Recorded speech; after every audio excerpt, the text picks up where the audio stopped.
유아세례교육 3강 공동체에 대한 신앙 고백입니다. 지난 시간 우리는 구원에 대한 신앙 고백에 대해서 이야기 나눴습니다. 특별히 죄가 무엇인지, 죄의 결과가 무엇인지 살펴보았습니다.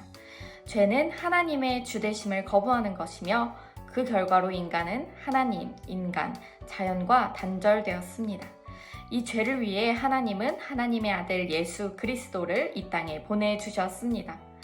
예수님은 이 땅에 오셔서 우리에게 하나님 나라를 가르쳐 주시고 그것을 삶으로 직접 보여주시고 크신 사랑으로 십자가를 지시고 부활하셨습니다. 이제 부활하신 예수 그리스도는 하늘에 올라가 하나님의 보좌 우편에 앉아 계시며 통치하십니다. 예수님을 믿음으로 구원을 얻은 우리는 이제 혼자가 아닙니다. 하나님이 함께 계시며 하나님을 믿는 믿음으로 함께 모인 교회라는 공동체가 있습니다.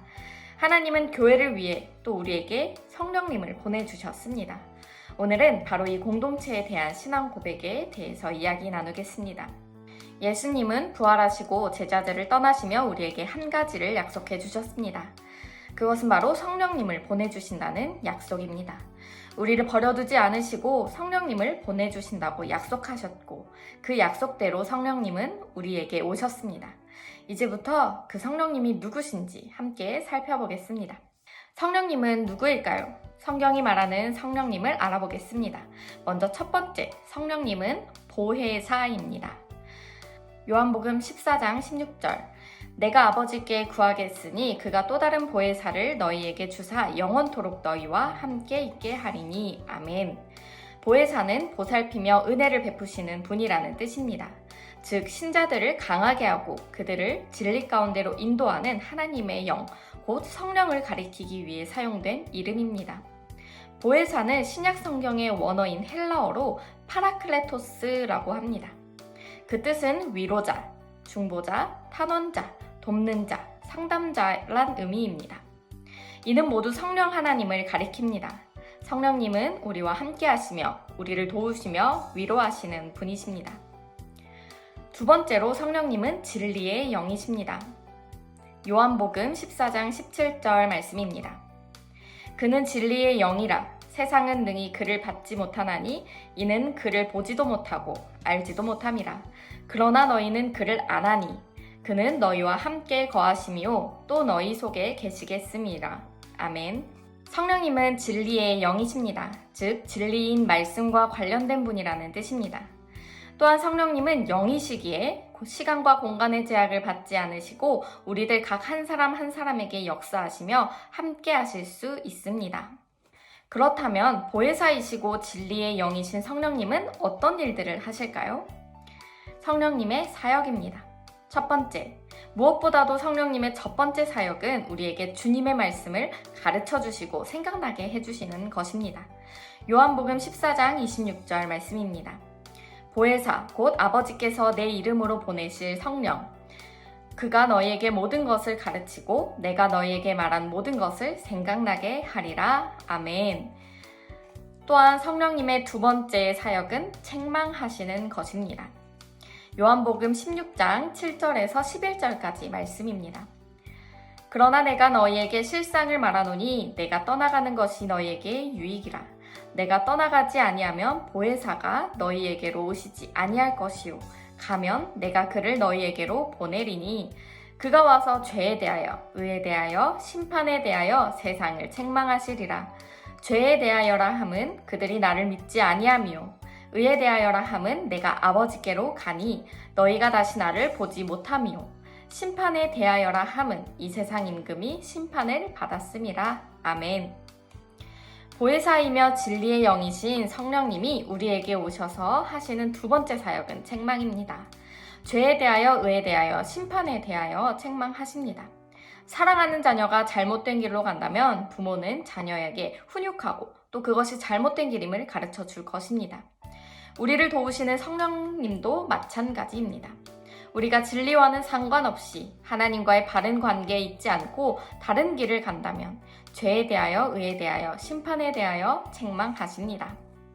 성령님의 세 번째 사역은 진리 가운데로 인도하시는 것입니다. 요한복음 16장 13절 말씀입니다. 그러나 진리의 성령이 오시면 그가 너희를 모든 진리 가운데로 인도하시리니 그가 스스로 말하지 않고 오직 들은 것을 말하며 장래일을 너희에게 알리시리라. 아멘. 진리의 영이신 성령님은 우리를 진리 가운데로 인도하십니다. 진리이신 예수님에게로 말씀으로 우리를 인도해 주십니다. 그래서 우리는 모든 신앙생활 속에서 성령님을 의지해야 합니다. 또한 성령님께 간구해야 합니다. 우리를 도우시고 우리와 함께 하시는 분은 성령님이기 때문입니다. 보혜사이자 진리의 영이신 성령님이 우리를 가르치시고 생각나게 하시고 죄에 대하여, 의에 대하여, 심판에 대하여 책망하시며 또한 진리 가운데로 인도하십니다. 아멘. 이제 성령님과 함께 우리는 교회 공동체에서 신앙생활을 하게 됩니다. 우리는 왜 혼자서는 신앙생활 할 수 없고 꼭 교회에 나와야 하는 것일까요? 신앙은 하나님과 나의 주관적인 관계만으로는 건강하게 유지될 수 없습니다. 나와 이웃의 객관적인 관계가 건강하지 않으면 신앙은 바로 설 수 없습니다. 그래서 우리에게 교회 공동체가 있는 것입니다. 먼저 교회가 무엇인지부터 알아야 하겠죠? 이미 교회를 알고 있다고 생각할 수 있겠지만 성경을 통해서 더 자세히 살펴보도록 하겠습니다. 고린도전서 1장 2절 말씀입니다.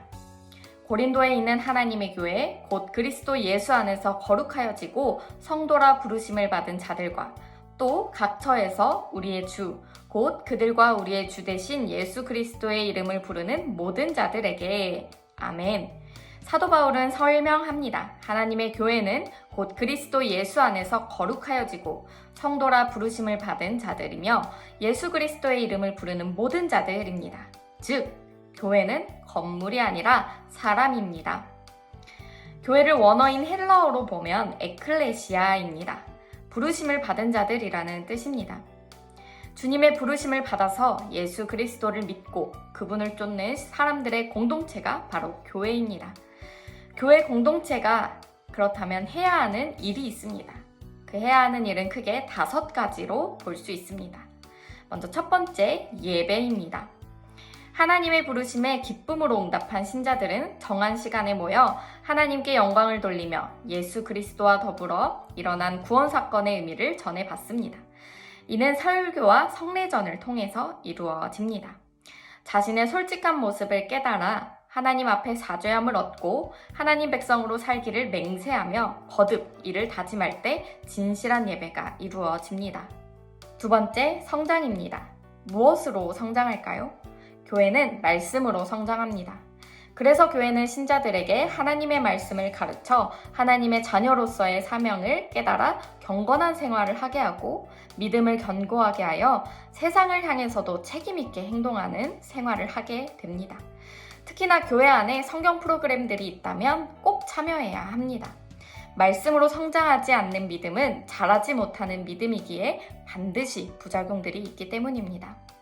우리의 믿음은 어린아이의 수준에 머무르지 않고 꼭 말씀으로 성장해야 합니다. 세 번째, 성숙입니다. 서로 사귀며 사랑을 나누는 것입니다. 말씀만 깨달아 지식적으로만 아는 것은 말씀을 안다고 할 수도 없고 믿는다고 할 수도 없습니다.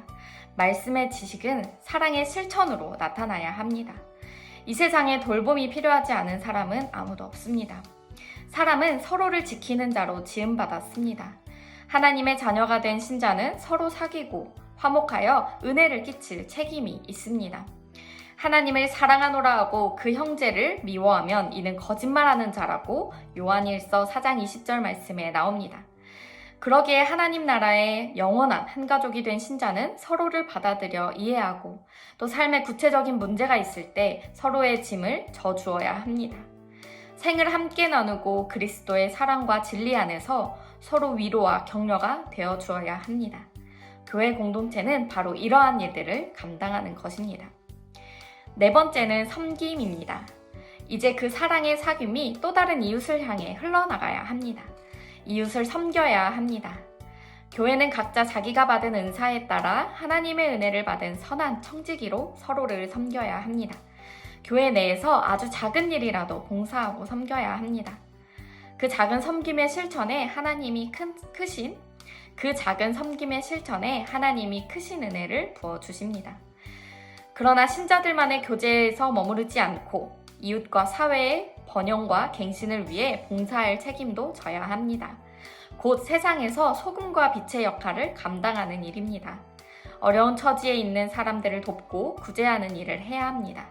특히 사회의 빈곤 문제, 질병, 폭력, 전쟁, 환경오염, 평화 등의 문제에 관해서도 관심을 가져 창조주 하나님의 자녀로서 책임 있는 행동을 해야 합니다. 마지막 5번째, 사명입니다. 이제 우리는 그리스도의 마음을 품고 복음을 전하는 일을 감당해야 합니다. 예수님은 새날을 기다리다 못해 체념한 무리에게 하나님 나라를 선포하며 새 희망의 문을 열어놓으셨습니다. 복음 전하는 일은 예수님의 지상명령이며 하나님이 원하시는 일입니다. 만일 복음을 전하는 사람이 없다면 그리스도에게 돌아오는 사람도 생길 수 없을 것입니다. 그러므로 신자들은 이 복음을 기회가 좋든지 나쁘든지 부지런히 전해야 할 것입니다. 그때 이 역사가 새로워지고 그리스도에게로 돌아오는 사람은 날로 많아질 것입니다.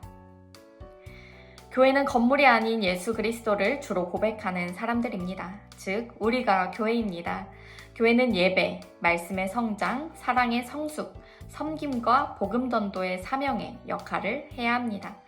그것이 우리의 역할이며 사역입니다.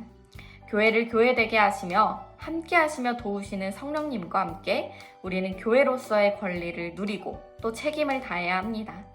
여러분이 몸담아 함께 신앙생활을 시작한 이 교회 공동체를 통하여 여러분의 믿음의 뿌리가 더욱 깊어지기를 바랍니다. 이번 한 주 동안도 과제가 있습니다. 교회의 5가지 역할 중에서 지금 자신에게 부족한 부분이 무엇인지 생각해보고 아이의 믿음을 위해 더 나아지기 위한 결단과 적용을 고민하고 실천해 보시기 바랍니다. 그럼 다음 시간에는 믿음의 부모로서 자녀를 어떻게 믿음으로 양육해야 하는지를 말씀을 통해 살펴보도록 하겠습니다. 그럼 다음 주 마지막 강의까지 열심히 완주해 봅시다.